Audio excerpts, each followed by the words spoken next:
Depuis quelques semaines, on assiste dans notre pays à une libération des paroles des femmes sur les violences sexuelles, sexistes qu'elles subissent. Une parole qui s'est exprimée essentiellement au travers des réseaux sociaux.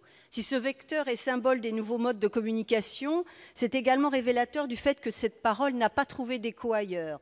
D'après les chiffres du Haut Conseil à l'égalité, seuls 11% des victimes de viol ou tentatives de viol, qui, rappelons-le, sont très majoritairement des femmes, portent plainte. Seuls 13% déposent une main courante. Les raisons en sont multiples, mais l'une d'entre elles est qu'il y a dans la police d'abord un manque de moyens, un manque de reconnaissance et un déficit de formation pour recueillir la parole des femmes.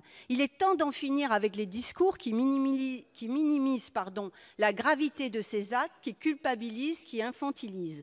Oser parler est une étape courageuse et elle sera d'autant plus facile si l'on sait trouver une oreille attentive, compréhensive de la part des policiers avec qui la relation n'est pas la défiance réciproque.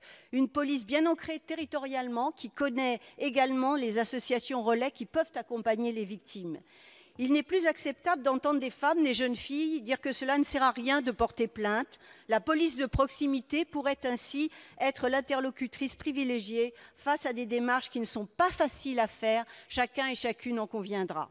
Et le dispositif annoncé par le président de la République le 25 novembre dernier, à savoir des signalements en ligne, possibles 24 heures sur 24 et 7 jours sur 7, ne peut être efficace que s'ils sont traités dans l'immédiateté par des personnes physiques formées et compétentes en nombre suffisant.